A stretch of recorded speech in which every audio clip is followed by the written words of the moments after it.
other words, don't say anything you'll regret. That is correct. That's what mics are hot. Good evening, everyone, and thank you for watching the Barry Beat podcast, streaming live to 802 Scoop from the Inside Scoop Studios, Main Street, Barre, Vermont. My name is Michael Booten, and my co-host is Liam Hogan from Hogan Group, LLC. Good evening, sir. How you doing? Good, how are you? You know, I am so freaking excited that the legislative session is over. Woohoo! Back to the regular job. Back to the regular job that, you know, I don't get overly stressed about, and people don't hate me for daily moving around. No, they encourage it because they want you to be at the office. They want me to be at the office. They want me going to work. They want you at work, and they At want you work. to be social. And good evening, everyone. If you're here, drop a comment. Say who you are. Say who you are that's watching. And if you're not, then well, if you're not and there's a bot that's watching, somebody's watching. Someone's always watching. Want to go into the weather? Sure. All right. So tomorrow it's going to be raining, which is sad. Yep. And that's going to be a high of 64 degrees. And then Tuesday, it's going to be a high of 70 degrees and partly cloudy. I'm not sure if that's trike weather, but even if it is, my trike is in the shop again. Oh, geez. Yeah, not happy about that. Then Wednesday, sunny with a high of 79 degrees. And then Thursday, partly cloudy again, high of 84 degrees. So it's going to be a steamer. And then Friday is going to be 80 degrees, partly cloudy. And then Saturday, we get to enjoy Vermont weather again with rain, 74 degrees on Saturday. And Sunday is 64 degrees with rain. It's just Brian Massey. Why aren't you here, Brian? Yeah, Why Brian. aren't you here? Why didn't you come over? Yeah. Do you want to join us? Do you want to join us right now? Because I can make it happen. You could call in, Brian. Yeah. Do you want to? We can have you on, Brian. We can make it happen. Just saying. He's clicked out of the show now. He's gone now. He's like, see you guys later. You know what? I'm going to pass. Thanks. I'm going to pass. Anyway, so you got any plans for this weekend? Nope. Took the pup for a walk today. And then going back to work tomorrow. Yeah, me too. My pup's here. I brought my pup with me. Yeah. And Brian, I just sent you a link if you do have the chutzpah to join us.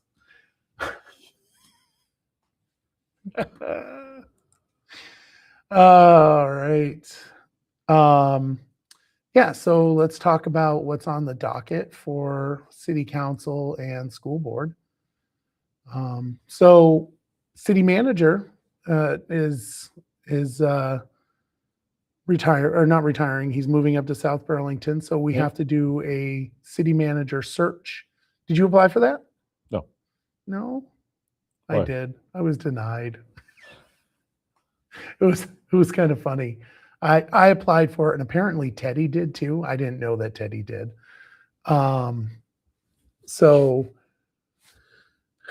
So there's going to be a committee set up. It's got currently, I think it's got Brian Baker, Amanda Gustin, Don Ruthier, Josh Jerome. I'm missing somebody. Carol Dawes. And I think there's another person, and I can't remember who it was. But then there was supposed to be 2 community members. So I applied. I didn't know that Teddy applied. I didn't know who applied, except for Tracy, because I asked her if she applied. And so I got a notification from Amanda saying that, nope, you're not it. And Teddy came over and he's like, yeah, I applied too. And I'm like, oh, that makes sense. No wonder why I was denied. Right. Makes perfect sense. You would, because if you approved me and didn't approve Teddy, Right. that would be kind of weird. And if you approved Teddy, then you didn't approve me. That would be also kind of be kinda weird. Yeah. So So what they did do is they approved Tracy, which 100% should be on that pick, right? She's the partnership. She's the executive director of the partnership, and she worked closely with the city. And so that's Tracy Lewis. She's going to be the community member, and Renita Marshall is also going to be a community member for that committee. So congratulations.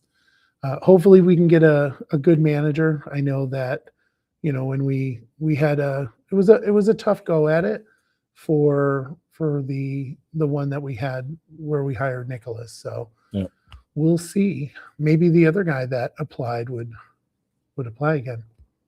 Who was the other guy? Matt Selby. I'm actually hoping for somebody in the state. I think we need somebody that local. Yeah, I think we need somebody local. Yep. So Amy says, hello, I hope Thursday night it does not rain. I'm going to be at Thunder Road International Speed Bowl, and I'm going to watch my neighbor race. I didn't know that. So let's see here. Did we say it's going to rain? Is it going to rain? I mean, I'm not going to lie. It says it's going to be partly cloudy and high of 84 degrees.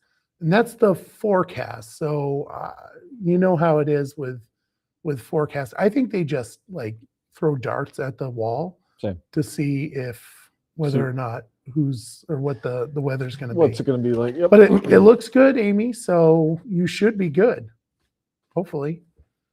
We should get an 802 scoop car. You can talk to Raylene about that. And I don't think I put it in here, but last year or yesterday, WCAX did a special where this day in history, and it was Phil Scott winning the race. And I can't remember what it was, but it was Phil Scott winning the race and, this day in history. If you give me a minute, can you fill in the gaps while I talk? while I look. No, I'm just saying. Say some stuff. This day in history, Phil Scott wins. Yeah. So in his 14th stock car, Scott won the Memorial Day Classic on May 30th, 1999. It was one of his 31 late model wins at Thunder Road, where he is the all-time leader in victories. Go Phil Scott. Go Phil Scott. I love that. Yeah. And then we told him he no longer can race because he's governor. Right. I mean, it's not, we definitely shut him down when he first came on as governor, but now that John Rogers is there to back him up, we're willing to take the risk, but we prefer not to because we love Phil Scott. Well, I love Phil Scott. I'm a shill for him, I guess. No comments? Nope. So anyway, there's the manager search committee, which will be discussed, and the two individuals will be appointed on Tuesday night. Janet Shatney will be designated as the municipal authorized official so that she can work with the grants. Then there's going to be a $44,000 contract to Alliance for replacing rooftops at the public safety building. Then the auditorium project. You've been up to the auditorium? Many, right? Many times. Many times. Lots of basketball games in there. There is a lot of basketball games in there. Won't you like it when it's air conditioned? Yes. Because I think that's part of the Civic Center upgrades. That'll be amazing. Yes. So staff is requesting to use the fund balance and the Civic Center improvement funds because construction estimates came in just a little bit higher than the grant funding. So a couple of years ago, BADC, under Cody's leadership, he was able to secure a huge grant via Bernie Sanders, Wow. which was super awesome. And with those grant funds, the odd project is nearly $4 million in grant funding.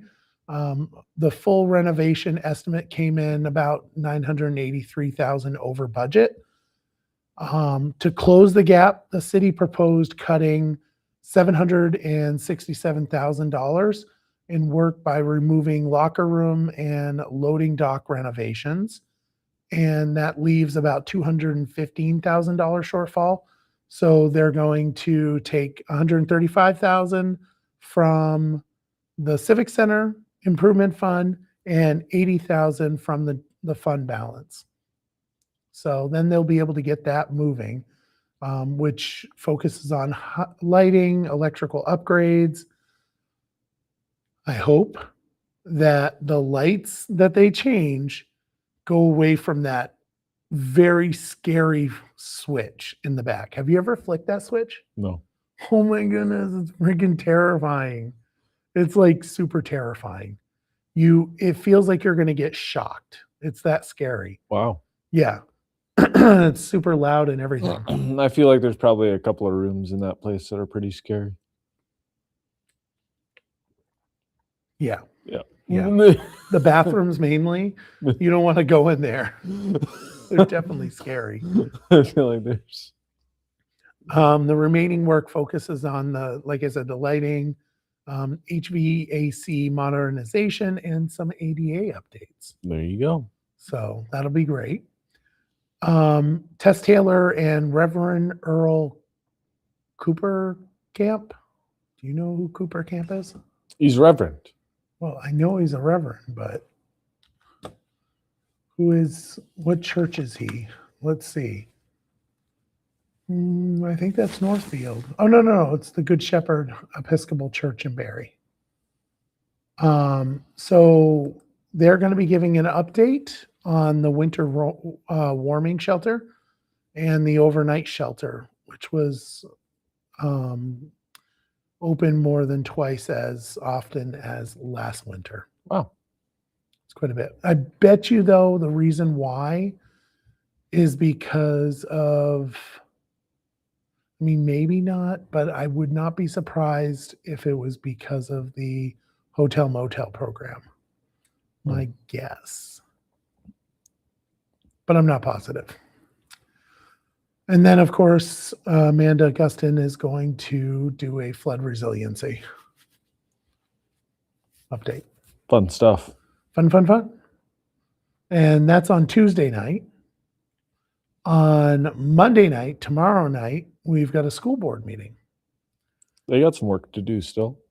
Yes, they do. Golly, we need to pass that budget. Yeah, we need to pass that budget, people. But I say that, right? Yep. But I know what happened last week. Uh-oh. It was the assessments. Did you see some of those assessments? I saw some of the Facebook posts about those assessments. I bet you did. And I'm laughing only because it's not funny. Right. I mean, our house went up 150%. Holy moly. Yeah. So, and I know that means that we have been under assessed for quite some time. Yeah. But a huge increase like that in 1 year is pretty tough. It will equal probably about $1,000 increase. That's going to hurt. Yep. And the frustrating part of that is that that's just the education portion.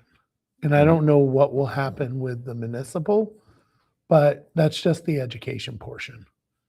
It's a little frightening. Most people that went up around 40% won't see an increase in ed expenses. But if you were over 40%, you will see an increase in your amount. I think So if you drop your address or your name, I could probably look it up, or you could just message me and I could look it up for you. It is on the Barre City website, but I said that I could look it up, but now that I'm thinking about it, I don't have the calculator. So if you message me or email me, I will get you what I think your tax increase is going to be. And I said think because I don't know for certain. I would definitely, you know what, I should probably direct you to the clerk. I'll direct you to the clerk for that information. But what I will do is I will drop the assessment page for folks to go to and pull that booklet, and you'll get to see what your assessment is. It's the average assessment increase was about 75 to 80%. Wow. Yeah. So everybody's taxes are going to go up. It goes to show you our education funding needs to be fixed. Mm-hmm. Of course, it's not going to be. We didn't fix it? No, No. we didn't fix it. That's disappointing. It is very disappointing. It's not surprising, but it's very disappointing. Yeah. Kathy Silk lives right next to me, and she's correct. Most of our street went up 75 to 50%. It was pretty tough. Like I said, our assessment, Kathy, we went up 150%. Again, it means that we were underappraised, right? We were underassessed, but to have that bump in 1 year is pretty tough. It's pretty tough. So, all right. Moving on to the school board. So they're going to be going over their continuous improvement plan, portrait of a learner / graduate process. They will discuss the budget revote. So this is an opportunity for folks to go in, and they should let their feelings be known. You know, I have repeatedly said, right, that we're not going to be able to get to a 0% increase. Not the budget itself, but a tax increase. That's just not going to happen. So for folks that voted no, what budget amount I'm sure it would help the school board to know what budget amount would get you to support the budget. And I think that's a really important issue that you want fixed in order for the school to, pass a budget. Or for you to support the budget. And that's a tough question to ask. Yeah. And especially with a lot of people's frustrations of our enrollment's down, but our costs are up. Doesn't make a whole lot of sense. It doesn't until you look at the state level. I think the state has applied a lot of unfunded liabilities, which I don't think people realize. Yeah. So Bert says hello. What's up, Bert? Bert. Bert the jerk. No, I'm just kidding. So then we've got so go there to the budget revote conversation. Yep. And email your school board and let them know what your thoughts are. We should all go there. Yeah, I'm not. I'm not gonna go. I got something I'm doing. And they don't want to hear my voice anyway. Although I gotta call them because I gotta call someone on there because I really want to work on getting the budget passed this next time. That I hope they don't do any of the shenanigans that they did. Yeah. Because that'll just piss Barrytown off. Straight up. People Don't- just vote no. Just People, well, no, I think that's what happened. you do. You know, you come out of the gate and the first thing you do is let's do mail-in ballots. Well, you can't do that first off, right? Right. And Barrytown isn't like super on board for mail-in ballots. I like them. I like mail-in ballots. I think there's like some sketchy feelings towards it, right? Like I think we would be better served to be far more judicious on our voter checklist. We would be far better to do that and then do universal mail-in ballots. Right. But we're not. We're kind of sloppy with our checklist. And that to me is a problem. Yeah. Like that's the problem for me. I think that mail-in ballots are great, except for the fact that our checklists are sloppy. Do you know what checklists are? I'm like voter checklists. Yeah. And that's the problem. Like people don't live in houses, right? It takes like I think it takes almost 8 years to get somebody off a checklist. Wow. Yeah, that's not okay. Especially in the state of Vermont, when you can get registered to vote on the same day. Right. We should have like super clean checklists. So I would I would still be on the checklist in Chelsea. No. Because I left 5 years ago. No, if you voted in Barrytown, then you are removed from the Chelsea checklist. Immediately.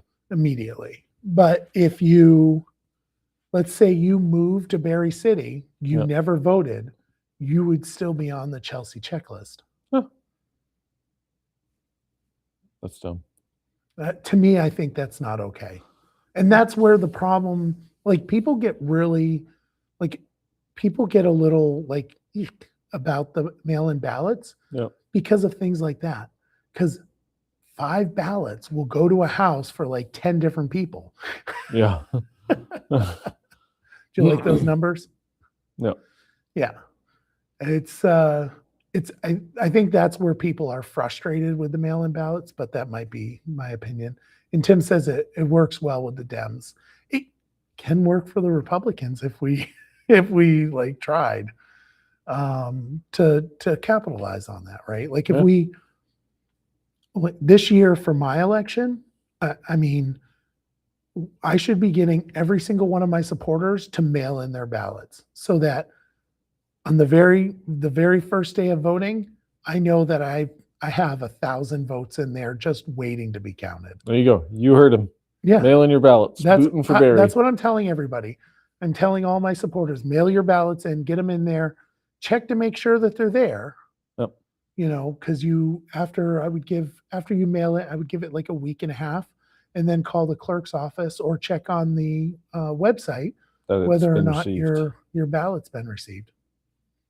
So there you go. That's my opinion. And then they're going to adopt the student cell phone policy, which basically restricts cell phones from school, which I'm super excited about. I don't think kids should have cell phones anyway, but which makes me a bad person, I'm sure. But I think it's unhealthy for kids with cell phones in schools, especially in schools. And so that law passed, and it's required to have a no cell phone in schools policy. At all. Did you have a cell phone growing up? Yeah, but it was nothing like this. I had the old track phone. Did you have a Nokia? No, it was a track phone about this big. It had all the numbers on it, and that was the only thing you could do. Yeah. It's funny. I got a new phone this last week, and open it up. I'm super excited. Put it all together, get all my stuff on it. Sure as shit, it's just a phone. What'd you think it was going to be? I don't know, but sure. Did you think it was going to be some magic tool? No, I just super excited for it. Yeah, it does the same thing my old one did. Calls people.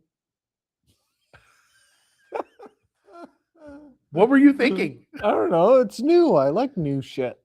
Yeah. Yeah. Yeah. When's the last time do you got a too. new phone? It's probably faster. Probably. It's the iPhone 17 Pro Max. Well, see, that's your problem. You got an iPhone. No, it's not. They and it's never cosmic orange. They never have any updates. They're always behind Samsung. I bet you my Samsung has the same features, and this is like 2-3 years old now. That's a couple of months old. Bet you it has the same features. The Samsung had wireless charging before Apple could think about it. That is true. No, I agree with cell phones in schools. Thanks, Brian. You agree with no cell phones? What did Brian say? Brian said, "Got to jump off, guys." Michael, representing Barre, you've done a great job representing Barre, and look forward to seeing your campaign. There's so much more to do. Far from over. Holy moly! And so he didn't want to come on the show. Help any way you can, because that's what good neighbors do. Keep up the good work. Doesn't he live in Northfield? He does. Well, he's a neighbor. 802 Scoop agreed. So Raylene must be watching. Uh-oh. And Timothy Bolton said, "You're probably right." I think that was for something else, though.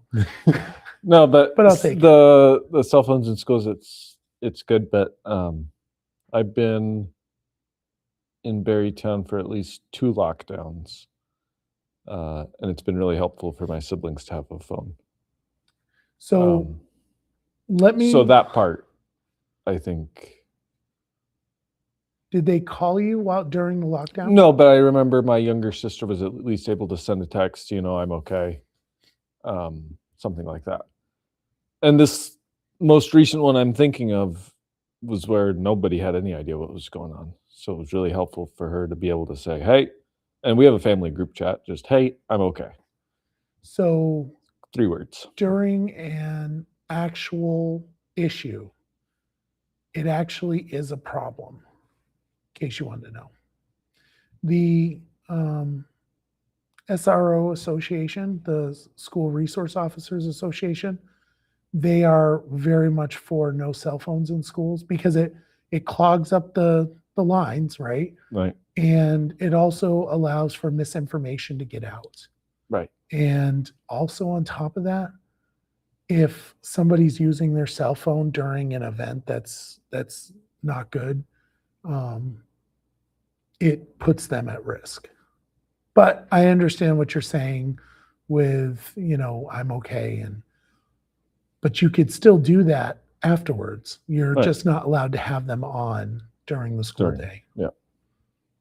And in those particular cases, after things have all cleared out, I am sure that no one's going to think twice about, yeah. And Raylene says, "That's what keeps me on the fence about this issue." But like I said, the SRO Association, that's my thought. Anyway, I don't know why we went down that route. Then there's going to be a local wellness policy they're going to approve, and VSBA is doing their resolutions. This is for them to lobby for in the legislature. And their first one is economic diversity and redistricting, and more on equitable school funding. So, and nobody wants the redistrict. And I do not understand the reason why. What happened to the education bill? It got watered down a lot. Well, actually, the one that left the House got watered down a lot, was watered down. It got a little bit more spicy in the Senate, just enough to get Governor Scott on board. I mean, for me, it was not far enough. I am like to the wall. Like, let's fix this education problem. And I don't think it really does that. I think it kind of does. It sets another pathway that we set back in Act 71 or 73. Yeah. And, we set a very good timeline, a good setup. And then the legislature backed off. So don't expect a big tax reprieve for education. It's not happening anytime soon. Yeah. We did do a full buy down, which was good. It went from, I think, 12% down to a 3% average increase. Each municipality will get a different amount. Yeah. But that's what happened there. And yeah, we needed districts, man. We needed districts. Yeah. Should have done something else, but it is what it is. Next year, Maybe. hopefully. See. Depends, right? Like if you get a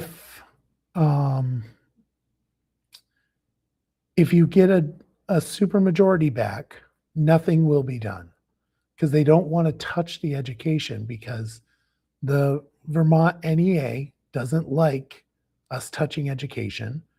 Vermont School Boards Association doesn't like us touching education. Yeah. And that's what the problem is going to be. There's in the bill, it does have redistricting committees. Yep. So they're going to try to encourage people to merge, which worked wonderful, didn't it? Yeah. Did that work wonderful under Act 60? Hey, everybody that loved Act 60, well, we got Act 60 2.0. Because voluntary mergers just doesn't work. It didn't work. It didn't work in Barre City and Barre Town. Like the quintessential perfect idea of a merger is Barre City and Barre Town, right? Even on municipal, just saying. Municipal would also be good. And Barre Town will now write a bunch of comments about how much they hate Barre City and they don't want to be part of Barre Town or Barre City. But the fact is that the merger for the school districts in Barre City and Barre Town we were the poster child and we couldn't do that. And then people point to Barre City and Barre Town merger and say, well, nothing was ever saved. That's because we didn't actually merge. All we did was merge our school board. We had already gotten one superintendent for all three schools. Yep. Okay. And which was the two districts. And we already had that set up. The only thing that we could have done to make it so it was cheaper would be to merge our schools. And we didn't do that. Right. We didn't want to merge our schools. It was put into the Articles of Agreement not to merge the schools. Yeah. So yeah, the savings are in the merging. And that gets rid of a bunch of admin, and nobody likes the admin. And I apologize to the admin, but nobody likes the admin. They want them gone. How you do that is you merge, and that's how you get rid of them. Because you don't need multiple business managers in a district. You just need one. Same thing with a superintendent. You only need one. But anyway, with that little rant over, there's no July meeting, and the next regular meeting for the school board will be in August. So my guess is they are not going to revote the budget until September, which is not that great. They should do the revote on the primary day. August Yep. 11. August 11th. I think you're right. Is That's that when they everybody's should do it. primary? Yeah. That would be the best day to do it, and that's the day that they should do it. But my guess is they're going to probably do September, which I don't know. Maybe. Raylene says, come out to the anti-bullying rally on June 15th from 5:30 to 7:30 in Courier Park, hosted by 802 Scoop, Yipes, Barre and Bevins and Sons, and Posh Salon, Vermont, and joined by many community partners. I might actually be able to make that. Good. What's the 15th? It's Monday. That's a Monday? She say 5:30? 5:30 to 7:30. After I'm done working, I can come on up to Courier Park. We'll see. See? There you go. Works perfectly. All right. There's going On to to be food. Vermont news. What were you going to say? Said, was there going to be food there? I don't think there's going to be food there. Oh. All right, Vermont news. Vermont latest jobs report shows employment in the state declined in April, even though the unemployment rate remained unchanged at 2.6%. State labor officials say both the number of employed Vermonters and the overall labor force shrank, raising concerns about continuing workforce shortage and a smaller pool of available workers. But there has been an uptick of people having multiple jobs. Labor Commissioner Kendall Smith said that the state's labor force continues to steadily decline as households face higher costs, while economists cautioned that 1 month of data does not necessarily signal a long-term trend. I got nothing on this. Go to work. Well, people are going to work. As you can see, they're like No, getting multiple jobs. They're declining.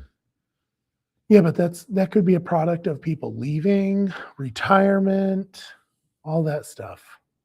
All right. Because they're not going, the unemployment rates aren't going up. It's just the workforce is shrinking. Right? Isn't that what I just said? Need to make more babies. Employment in the state. Yeah. Yeah. You're right. That is exactly what it is. That is exactly what it is. People need to have more children. Boost those rates. Do your job. I'm doing my job. I do my job every day. Yeah, you're not helping the problem.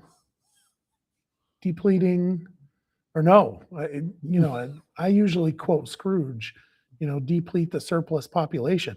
We are depleting the surplus population. We need to undeplete the surplus population.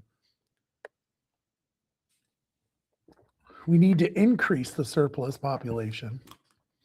A federally funded nutrition program that helps childcare providers serve meals to children is bringing millions of dollars into Vermont each year, but participation has dropped sharply.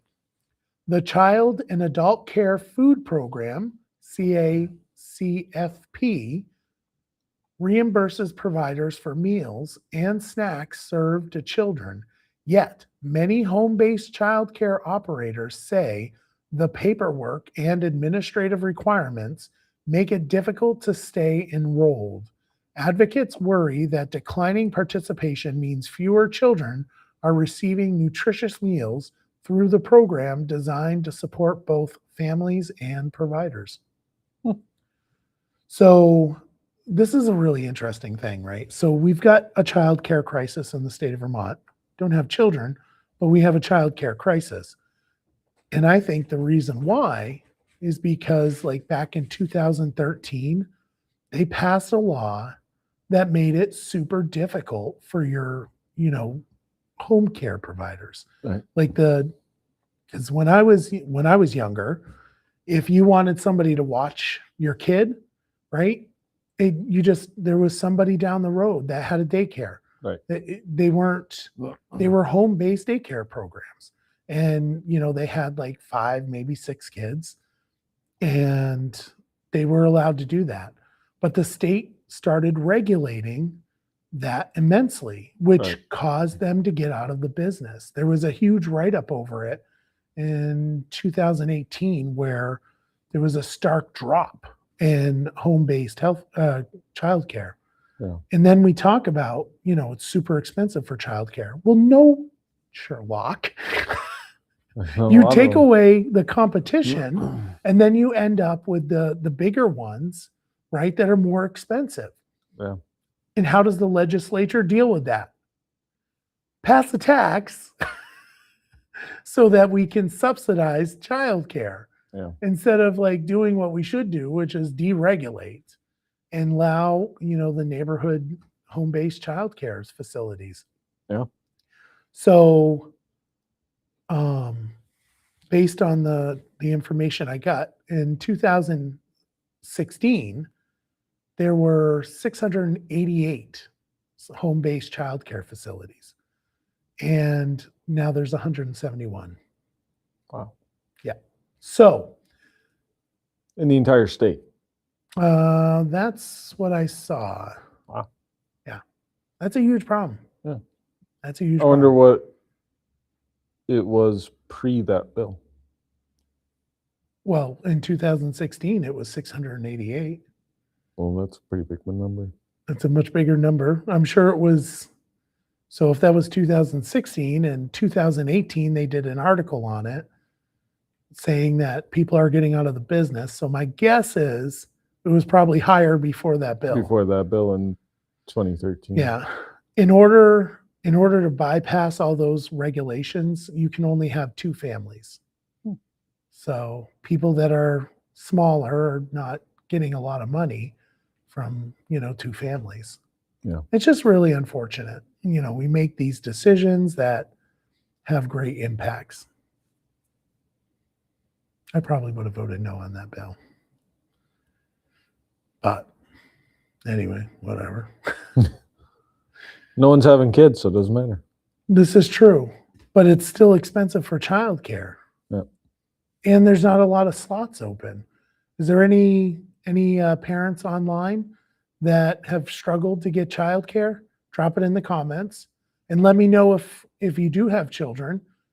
Have you been able to tap into that fund that we're all paying out of the payroll tax? Oh, is that the Yes. VTCCC? The VT. It's a payroll tax. Yeah. It's But it's kind of irritating because I don't have children. Right. But it's named weird. It's the VT. I can Yeah. look at my pay stub and I'd know it right. Yeah. Right there. It's like a Right. 0.44%. They take like something that. $1.40 or something. Yeah. Excuse me. All right. 2 top Vermont legislative leadership seats are opening up, with both the House Speaker and the Senate President pro tem not seeking re-election. Senate Majority Leader Keisha Ram Hinsdale says she plans to run for Senate President pro tem, while Senator Andrew Perchlik is also considering a bid. In the House, several Democrats and independents, Representative Laura Sibilia, say they have not ruled out running to replace Speaker Jill Korinsky. That was a little surprising, wasn't it? That she was stepping down? Yeah.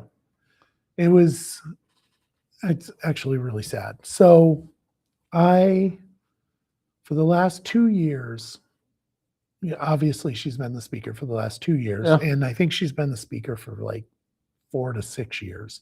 Yeah. I might be wrong on that. But the last 2 years, she has been like super nice to me. That's good. And I am in the opposition party. Yep. I'm a freshman, and she has spent a lot of time with me. And I am extremely thankful. When I heard that news, I started crying. She has been very nice to me, and she doesn't have to be. I mean, Right. she's in the majority party. And again, freshman, representative, who the heck is Michael? Right. Except for I was a pain to her, I know. But I've had multiple meetings with her. Not like multiple meetings, Michael, you're being a pain, but her trying to help me get my legislation across. Yeah. And yeah, she is a very kind person. I think she is. I haven't seen her evil side if she has one, so it's very sad to see her go. Bit of a randomness to it, because as far as I knew, she was going to run again, and then all of a sudden, Yeah, she announced. Well, she clearly knew in advance because they found somebody to run in her place. Yeah. But that being said, she announced on, was it Thursday or was it Friday? There was a caucus meeting, which was an unplanned caucus meeting. And I'm like, something's going on. Yeah. So I go downstairs. I'm not a Dem, so I'm like, Yeah. Can't peek your head in the door. oh no, I can. It's an open caucus. So I went downstairs and I was listening in on their little meeting, and then she came up and she announced, and it was it's kind of sad. So there's Laura Sibilia, an independent, then Lori Houghton, she's the majority leader. She's planning, or she's thinking about it. And then so is an Emily Kornheiser, who is the chair of Ways and Means, and Charlie Kimball, who is on Ways and Means as well. Of those 4 people, 4 people, Patty McCoy. No, I would much rather Patty McCoy. She's the minority leader, but she won't get it. I wouldn't have a problem with Charlie. Charlie's a good guy. He's a very nice guy. I appreciate him. I like him. I actually have a picture that I'm wearing his glasses because he has like circular, bright blue glasses. I love them. Just love them. But so, yeah. Anyway, that being said, super sad that Chill's leaving. Yeah. And good luck for whoever wants to be the Speaker of the House. Of course, the Republicans could take over, which would be phenomenal. In which case you could be Speaker. No. No, Patty could. We'd have to call you Mr. Speaker. That is not going to happen, sir. So, funny point on that. I would not want a leadership position in that building. No. Because then you're like obligated to do other things.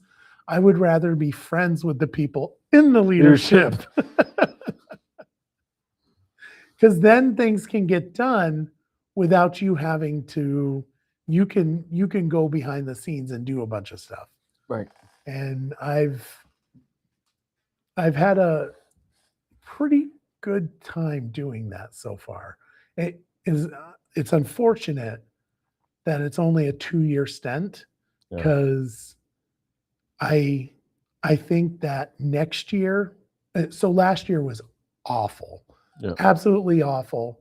This year, I had the relationships and I built upon them. And I think next year, I might be able to move legislation on a little bit better. Now that I know the system, there's a huge learning curve, 100%. I was really hoping that we would be able to get someone in as a guest. Unfortunately, he is not signed on yet. We will come back to this funny thing. We'll do this last. All right. So Vermont lawmakers have, and by the way, once again, everything is about, what's going on in the legislature because that has been the topic of du jour for the last week and a half. Yeah. And there's nothing I can do about it. I went to Vermont Digger and I went to all the news places to find the information. And they just, everything was legislative centered. So I apologize. It's good to know stuff anyway. Yeah. Oh, this one though. Vermont lawmakers have reached a compromise on the state budget, clearing the way for a major spending package that includes funding for a new University of Vermont athletic complex. Nice. The agreement resolves weeks of negotiations between House and Senate budget writers and sets final spending priorities as the legislative session winds down. Supporters say that the UVM project will help attract events and economic activity, while lawmakers also balance funding for education, housing, and other state programs. So the UVM funding has certainly garnered some comments. In our last video that we did, Yep. there was, because I had mentioned that I would have much rather taken the money and threw it into a fund for building regional high schools. Right. And it got a lot of comments. I don't know if you saw that. It did. It got a lot of comments. It's a hot topic. The Yeah. UVM funding is a hot topic. $10,000 came out of unclaimed property funds, and $2 million is coming out of the higher ed funds for the UVM. So it's not that your taxes went up, just for the record. That's not the situation. All right. Phil Scott announced Wednesday that he will seek another term in 2026, extending what is already one of the longest gubernatorial tenures in Vermont history. The Republican governor said he believes there is still more work to do on key issues, including affordability, housing, and public safety, setting up another statewide campaign after years of maintaining strong approval ratings across party lines. You think he waited last minute on purpose, or do you think he was really on the fence? No, I think he does what a lot of people do, which is wait until the last minute to put their paperwork in. But I was collecting signatures.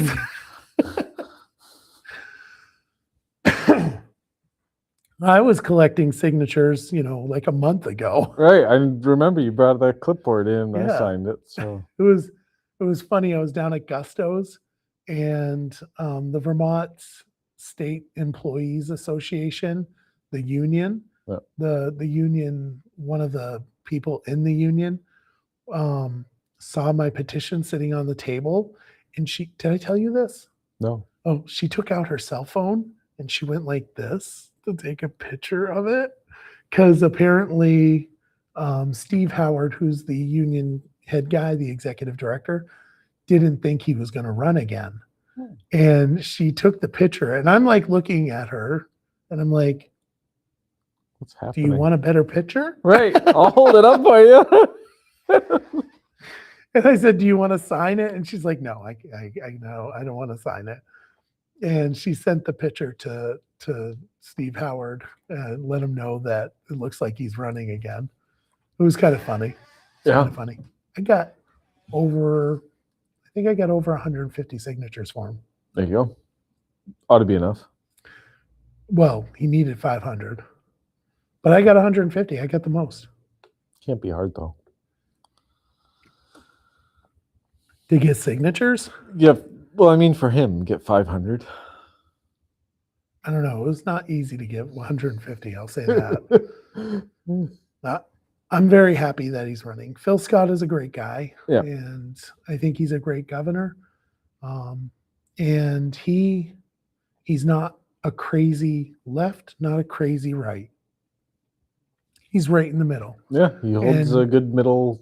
Correct. Yep. And, you know, I do fear the potential of people swinging back on putting him in there again because they like him, putting him in there, and then putting a legislature that will override his vetoes. Right. And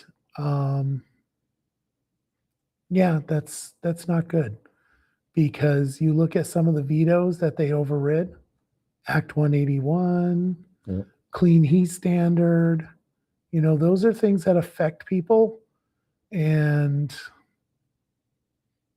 we'll see. Hopefully that doesn't happen again. Yeah. All right. So we already discussed that, so I don't know why that's there twice. A bill partially rolling back Vermont's Start on over again.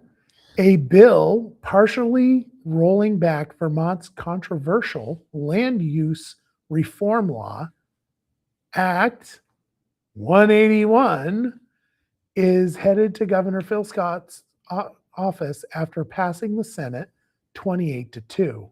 The legislation, S325, repeals some of the law's strongest environmental protection measures, marking a significant victory for a growing coalition of rural landowners who argued the rules threatened private property rights.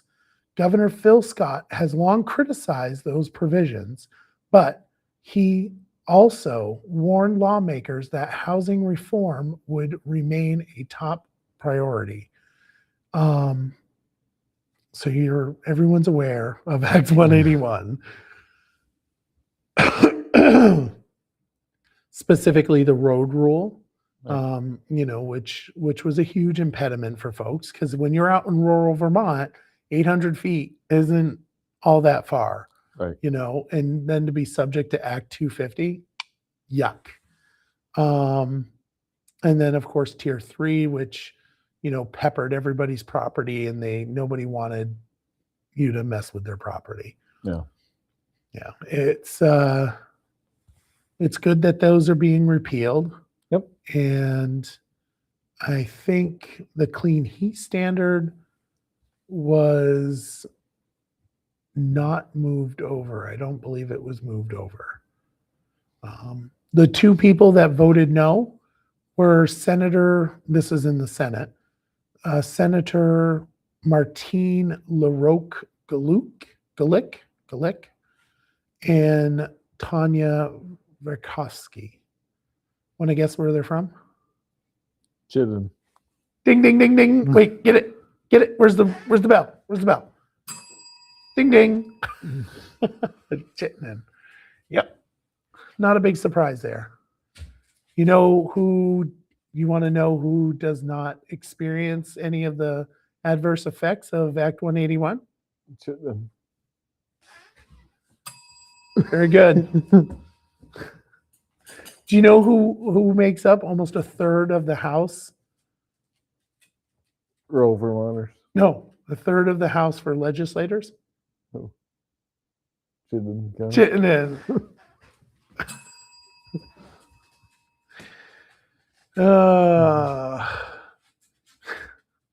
Anyway, so that's passed. That's going to the governor for him to sign. Road rules out, and so is in Tier 3. So, rural Vermont, you are amazing.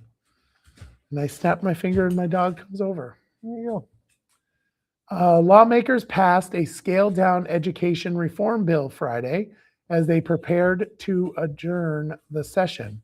The proposal drops forced school district mergers, instead allows voluntary mergers and shared services while setting up spending penalties aimed at controlling costs. So we will get Scott Beck on, and he'll give us a rundown of everything. He's the minority leader in the Senate, yep, who really has a firm grasp on the education bill. and he'll definitely give us a rundown. The House voted 125 to 10 to send the bill to the governor. And Were you part of the 10 or the 125? 125. 125. Democrats and Governor Phil Scott backed away from the forced mergers, unfortunately. Or, no. Democrats and Governor Phil Scott backed away. Well, the governor backed away from the forced mergers. Right. Although Act 73 was those forced mergers and required the maps to be made, which the Democrats did not do for that task force. Because the people that don't want the mergers are going to be the ones that are complaining. Yeah. The people that want the mergers are not going to say anything. Yeah. So yeah, of course you're going to hear from all the people that don't want mergers. It's a change from what you currently have, right? People don't like change. People don't like change. So you're not going to get somebody that, whatever, it is what it is. All right. So Peter Conlon said he worries lawmakers are still reluctant to make changes. And it's true. Unfortunately, he will not be here next year. Although I think there's a Dem running in that area, or not a Dem, a Republican. So hopefully the Republican will be able to take his place. He's not running. Yep. So whoever is running in his place, hopefully Republican beats him. Republican Gerald Malloy has entered Vermont's race for the U.S. House, launching a challenge against Democratic incumbent Becca Balint for the state's lone congressional seat. Malloy, a veteran and business owner who previously ran for the U.S. Senate, says he wants to use his connections in Washington to bring jobs and federal resources to Vermont while lowering the political temperature. We're going to have him on too. Gerald Malloy. Deploy Malloy. I remember those signs. Yes. He came on the show, I want to say 2 years ago. And we also had Mark Koister on. But we'll have Gerald Malloy on. We'll have him on. I already spoke to him. He'll come here. He'll go anywhere. That man will do. He'll go places, and it's pretty impressive. He is one of those people that when you meet him, I mean, he'll chat with you, and it's not like a typical politician that's running for that office. I mean, Becca Balint isn't ever going to come here. No, she's never going to come here. Gerald Malloy will. And my guess is if he won, he would still come here. Hopefully. Yeah. He's like, he's like me. I do the same thing. Like I'll go just about anywhere. Yeah. Give me a mic. Just stay out of my way. So yeah, he does have a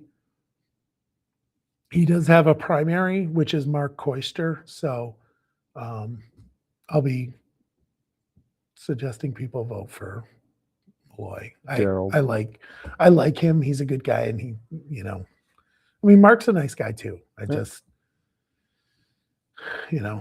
We'll see. We'll see what happens. We'll get Malloy in here though. We'll deploy him on the Barre beat. We'll deploy Malloy on the Barre beat. We'll deploy Malloy on the Barre beat. That's all I got. And we only ran 5 minutes over. That's it. We had a really light agenda, except for the school and city council I stuff. think we spent quite a bit of time on school and city council stuff. We did. I think it was like 7:30. We were still talking about school and city council. Should we wait for the cheese thing and see if we can get Connor Casey on? Sure. Or should we just do it? We'll do a little teaser. Okay. Maybe he'll be on next week. Hopefully he's on next week. Where is he? We're gonna try to get him on. Connor Casey, the state rep for Montpelier. Yep. he stood up in the well of the house and talked about a bipartisan cheesing. Apparently, somebody left a chunk of cheese in a desk of a Democrat and a Republican, and it said cheese on the paper, and it was there for weeks. And apparently, it did not smell good. And with that, we will post the video on 802 Scoop. I will clip it and I will post it. And you can listen to Connor Casey talk about how it was a great injustice. And hopefully we can get him on next week. All right. All right. All right, folks. Well, thank you for watching. We appreciate you watching the Barre Beat podcast. And we'll see you next week.